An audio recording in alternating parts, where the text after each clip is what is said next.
Hello and welcome to Math with Mrs. Havrilla. This is Mrs. Havrilla and today we're doing the Unit 2 Lesson 13 homework sheet.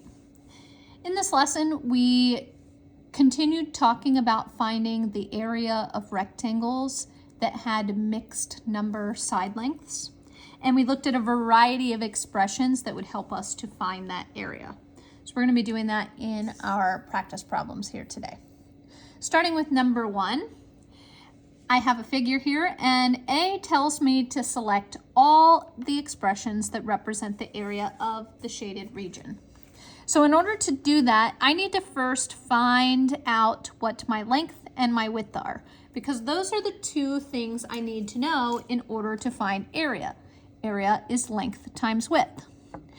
When I look at the length here, I can see I have 1, 2, 3, 4, 5 whole rectangles, so I'm going to write 5 as a whole number. And then I have another rectangle here, and I have 3 out of the 4 total pieces in this rectangle shaded in. So that's going to represent the fraction 3/4, or 3/4. I ended up with a length of 5 3/4. And then as my width, I count down 1, 2, 3 whole rectangles, so my width is 3. Let's look at what my options are. I know that in order to find area, my equation should be length, which is 5 3/4, times width. We'll see if any of these will help me to find it. Starting with A.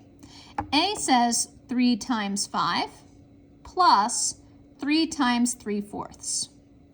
If I did 3 times 5, that would be like saying I'm taking the 3 here and I'm multiplying it times the 5. So only these 5 big ones, the full rectangles, kind of cutting off this last piece, 3 times 5, 3 squares by 5 squares. And then they're saying that I'm going to add on 3 times 3/4, or 3 sets of 3/4. Well, if I look at my picture and I cut off those 3 times 5 that I had, I can see 3/4, 3/4, 3/4, 3 sets of them, 3 times 3/4, which means A is correct. They have decomposed 5 3/4 into 5 3/4. When I look at B, B has me starting off the same as A, 3 times 5, which I knew was good. But then it wants me to add 3/4. I already know that A is correct, and if I were to solve for this set of parentheses, I would do 3 times 3 is 9 and get 9/4 in this parenthesis. So adding only 3/4 is not going to give me the right answer. All they did was basically say, here, let me find the area of these 15 large rectangles, and then let me just add on one set of 3/4, representing this one square at the top, which means they left off these bottom 2 squares. So that one's not going to work. For C, I just see a mixed number. I can see that 15 probably came from that 3 times 5 that we had here in the parentheses for B and A.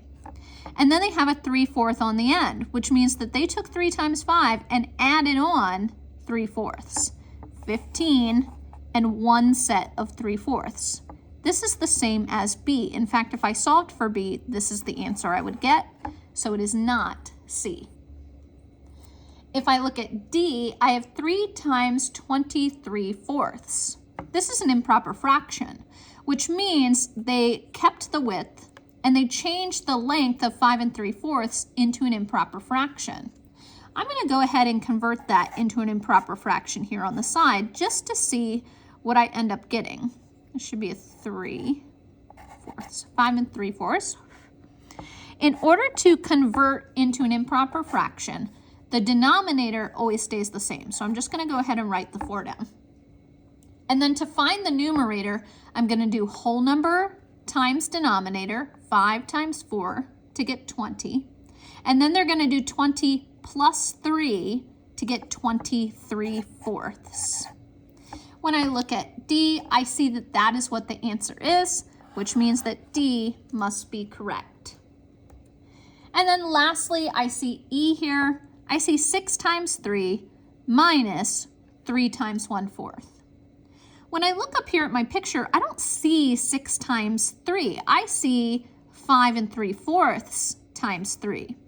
So what this student did is they imagined that they found the area of the entire rectangle, including this part over here that's not shaded in.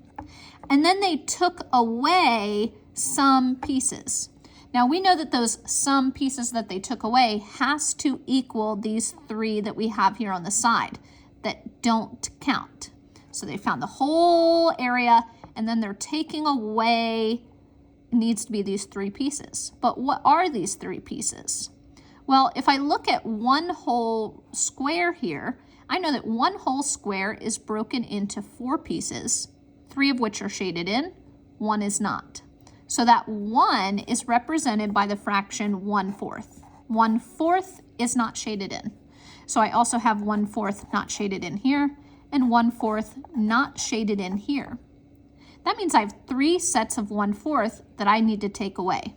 And I can see down here that they have 3 times 1/4, or 3 sets of 1/4 that they are taking away, subtracting, which means E is also correct. Moving on to B. With B, they want us to simply solve. So in order to solve, I could do it 2 ways. I could convert to that improper fraction and multiply, or I could decompose, or I could subtract. I'm going to use that decomposing method because that's what we've used a lot here in the classroom. So if I write it out as an equation, I'm going to write out 3 times 5 3/4. And I'm going to decompose that into 2 equations that are being multiplied times 3. And then they're being added together. The numbers that are being decomposed are the 5, which is going to go here. So I'm doing 5 times 3. And then the 3/4, which I'm going to put right here. So I've decomposed 5 3/4 into 5 3/4. And now I'll go ahead and solve. 5 times 3 is 15. 3 times 3/4 is 9/4. So I will accept the answer of 15 and 9/4. But if you're wanting to be challenged, you might know that that 9/4 is an improper fraction. So I'm going to go ahead and convert that 9/4. I'm going to make a little box for me to do this. I'm going to convert that 9/4 into a mixed number by doing 9 divided by 4. 4 can go into 9 2 times because 4 times 2 is 8. And to get to 9, I need 1 more, so I'll put 1 as my numerator. And remember, that denominator never really changes, so it's going to stay 4. So that means my 9/4 is equivalent to 2 1/4. So if I'm changing 15 and 9/4 into a proper mixed number, I would do 15 plus 2 1/4. Well, 15 plus 2 is 17. And then I'm just going to smush that 1/4 onto the end. So 17 1/4 was the actual answer. Remember, if you're doing this on our tests here in the room, I will mark you right. But by the end of the school year, we all need to know that this is 17 1/4. This is what we're looking for on our 5th grade math state test. Moving on to the back. Number 2 says to find the area of the shaded region below. Write an expression to show your thinking. So first thing I need to do is I need to find my length and width. Let's start with the width because it's whole rectangles. I've got 1, 2, 3, 4, 5, 6 whole rectangles. I'll write a 6. On the top, I'm going to have a whole number and a fraction because I have some whole rectangles filled in, and then I have one that is a fraction of a rectangle. I have 1, 2, 3, 4, 5, 6, 7 whole rectangles. And then when I look at my last rectangle here, I can see that there's one piece shaded in. That represents my numerator. And I have 1, 2, 3, 4, 5 total pieces, so it's 7 1/5. Now, when I'm looking at this, just for those of you at home, I do notice that this one is a bit bigger than these other rectangles, and I don't know if that was an error when they created it, but I'll let you know that even though this one is not an equal piece compared to these other squares, we're going to treat it like it's an equal piece and say that our length is 7 1/5. Now that I have that, I'm going to write my expression. So length 7 1/5 times width 6. And now I'm going to go ahead and decompose to solve. So I need to do the 6 times the 7. And then I need to do the 6 times the 1/5. Excuse me. So I'm now decomposing that 7 1/5 into 7 1/5, making sure both of them are being multiplied times 6. I know that 6 times 7 is 42, and 6 times 1/5 is going to give me 6/5. I'll add those two together to get 42 and 6/5. But if you wanted that extra challenge and you know that 6/5 is equivalent to 1 1/5, then you could do 42 plus 1 to get 43, and then add that 1/5 onto the end. I will accept both of these answers. Extra credit if you can go ahead and convert. All right, moving on to our fluency practice. I can see that they're doing some multiplication and they've already started decomposing here. So they, for A, took the 2 1/3 and they broke it into 2 1/3, multiplying both by 3. So I'm going to go ahead and begin. 6 times 2 is 6. 3 times 1 is 3/3. So I have 6 plus 3/3, which looks like 6 3/3. But I also know that 3/3 is equal to 1. So 6 plus 1 could also be 7. Sorry. All right, B. Now, they started to decompose, but they didn't finish. Here is the 4 being multiplied times the 8. And over here, I need the 4 multiplied times the 2/5. So I'm going to go ahead and fill in that 2/5. And now I'm going to do 4 times 8, and that's going to give me 32. And then I'm going to do 4 times 2/5. 4 times 2 is 8.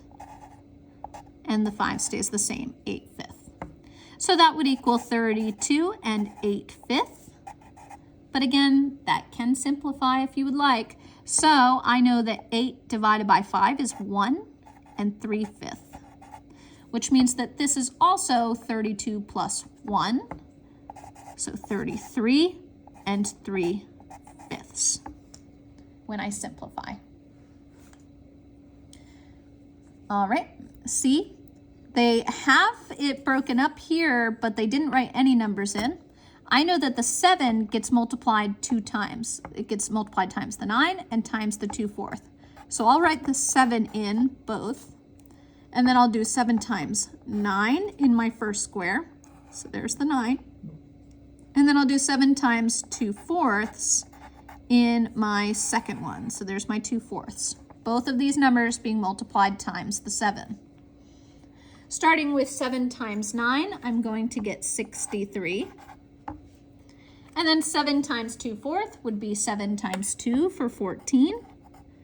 And 4ths, because that denominator does not change.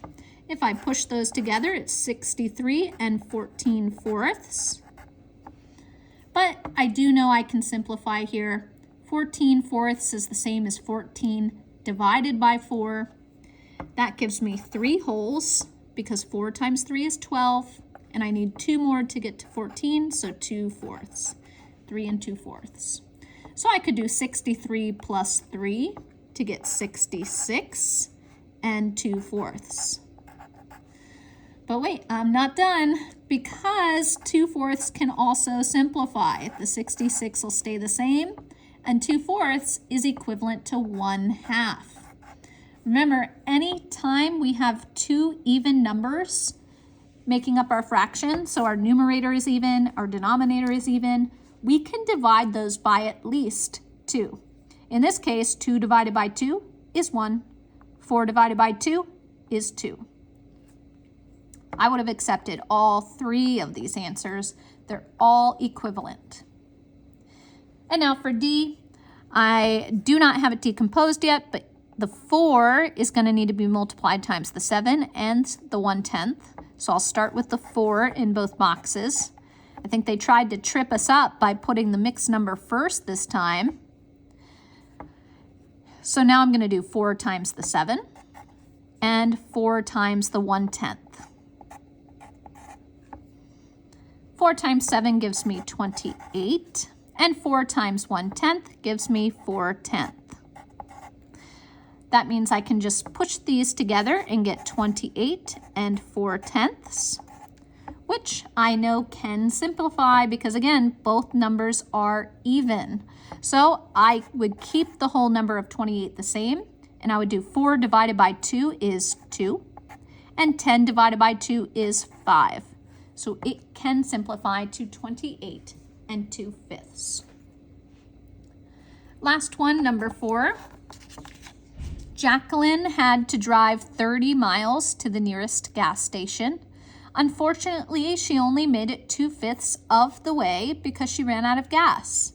How many miles was she able to drive before running out of gas?